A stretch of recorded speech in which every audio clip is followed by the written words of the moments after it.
arrived, and that was this whole concept that this was a foreign-influenced movement, that there were foreign monies predominantly flowing into this country to subvert our democracy. And I know that you touched upon a statistic that clearly puts that to rest, but I want to put things in more perspective for you before I ask you the question. This is a campaign that really started right from the get-go, as I indicated, right from the Prime Minister to numerous cabinet ministers to a number of governing members of Parliament. When you attended before the Finance Committee, there was one Liberal MP who even suggested that there was a Russia connection. In fact, the quote was to you, or to Mr. Benitez, I don't know who the question was put to, "We know that Russia has been engaged in misinformation warfare for years. 1 trillion in Russian dark money that is circulating and dedicated to undermining our democracy."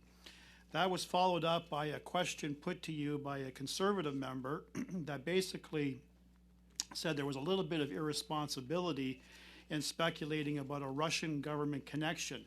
He asked you, did you uncover any connection between the illegal protests and the Russian government?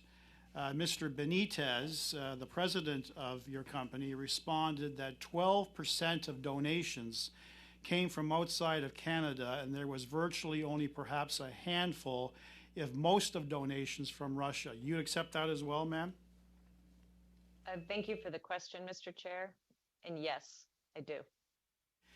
That was, again, followed up. And the reason I'm getting to this is you agree with me. In fact, it was one of your statements in one of the articles that I read that very early on in your involvement in this protest, there was a great deal of misinformation that you were trying to sort out between fact and fiction. And unfortunately, our national broadcasting corporation, the Canadian Broadcasting Corporation, known as the CBC, which is entirely publicly funded. Excuse me, my apologies, Mr. Brock. I've stopped your time. I should note, as has been set as a precedent within this committee, that there has been a vote called in the Senate.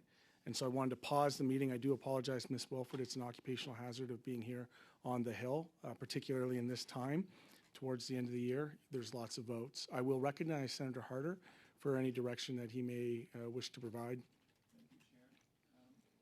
Thank you, Chair. The Senate has a 30-minute bell.